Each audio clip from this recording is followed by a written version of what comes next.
Hi everybody, it's the Happy Camper. Today we're doing a quick review on the Transcend USB 3.0 SD card reader. Dig it away. Recently I had $10 burning a hole in my pocket and I wanted to get an SD card reader. I found this one for $7.99 on B&H Photo.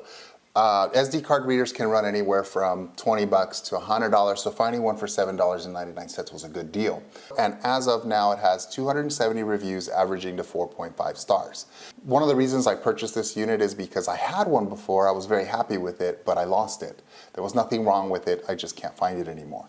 This unit actually performs significantly better than the previous unit that I owned, so it looks like they've done some improvements to it over time, but somehow kept the price very, very reasonable. I want to unpack it, go through the specifications, and I want to do a test run. I got this SD card loaded with quite a bit of 4K footage, so I want to see how fast we get transferring it from the SD card onto the laptop. Let's run through the specifications really quick. It doesn't give a lot on the website, but basically it says the media card reader, both the micro SD and the SD card slots can transfer at 104 megabytes a second.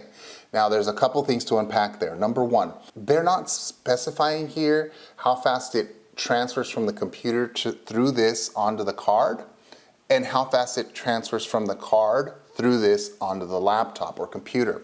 So those are two separate metrics, and any good manufacturer will advertise both. In most cases though, advertisers, to stay competitive, will advertise the faster of the two. And it can go both ways. Sometimes an SD card reader can offload faster than it onloads, and vice versa. So this only says 104 megabits a second. I'm really curious to find out if it's upload or download. It says it's a USB type A male connector, which is pretty standard. It's your standard USB port that you see on any computer or laptop, not USB-C, the newer format that is showing up in a lot of our devices nowadays. Operating temperature, 32 to 158 degrees Fahrenheit. That's good. It is made out of plastic, so I would worry at the higher temperatures of it melting down or failing, but my other one never did. I actually just lost it. And then it gives dimensions and weight, which are pretty much irrelevant. It's really small, fits in your pocket, and it's really light. You're not gonna feel it if you're carrying it in a backpack or something like that. Oh, look at that. I bent the corner there, and then it's perforated, so I'm able to just pull apart. Wow, there's more printing on the inside. The print is so tiny, and I'm 42 years old now. I don't think I'm gonna be able to read this tiny print. I don't have a memory card, a micro SD memory card, so we're only gonna be testing SD today. Pluck it off. There's your standard USB plug, not USB-C. Pop that in. You wanna do that first, and then we're gonna plug it into the computer, the laptop. Going to where my media is. I have 23 gigs of data to transfer. I'm gonna copy it. Okay, starting now. The transfer has begun. It immediately says 92 megabits a second. Usually it starts out faster, and then as it goes, it slows down. So now I'm seeing 88 megabits a second. This is very good. It advertises 104 megabits a second, but to be getting almost that speed from transferring from the card onto the laptop is very, very good. This is actually faster than the one that I owned before. So they must have done some upgrades to the Transcend USB 3 micro SD card reader.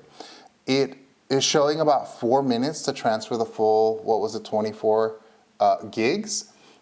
It's sustaining. It is not going lower than 88. Oh, it just went 87, 73, 65, 57.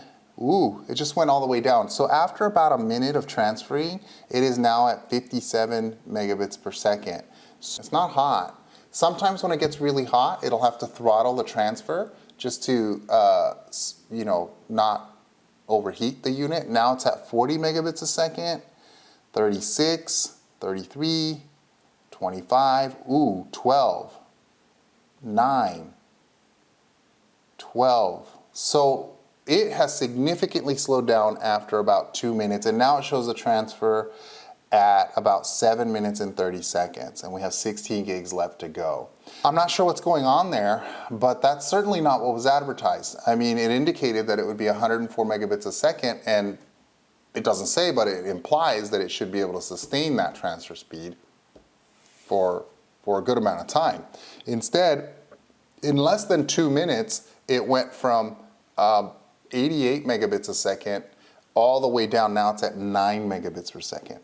So now it's showing 26 minutes to complete the transfer. Again, I'm not feeling any heat off of the micro SD card or the card reader. And the laptop's not very hot either. It's also worth noting that the laptop's plugged into power. That can make a difference. If you're on battery power, it can throttle the transfer speed as well. So as you can see, there's a lot of variables for a card reader. And what they advertise isn't necessarily what you're gonna get right off the bat. But in this case, oh, it just went up. It's at 44 megabits a second. This is fascinating. It's fluctuating, but I'm not sure why. Perhaps the laptop is doing some processes in the background that are inhibiting the full transfer speed, but it's not going all the way back up to 80 megabits a second or 88 megabits a second like it was originally, but 50 megabits a second is pretty good. Almost done. We're at the last 20 seconds of the transfer. We have been fluctuating from 80 megabits a second all the way down to 30 megabits a second. Only for a portion of the transfer, it slowed down all the way down to 8, 9 megabits a second. That didn't last very long. It has just completed the transfer. The transfer overall took about 5 minutes. I wish it could have sustained the 88 megabits a second it was doing originally throughout the entire transfer, but the fact that it was able to average out to about 50 to 60 megabits a second, it's actually pretty good.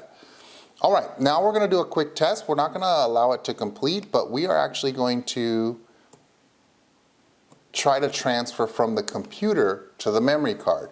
We do have a slight disadvantage in that it has been getting warm because it's already been transferring the data, and that can affect performance. But I'm still curious to see how well it's gonna perform. Just began the transfer, and it is saying 78 megabits a second. It's estimating at 5 minutes to complete the transfer, and it is sustaining at about 77, 78 megabits a second.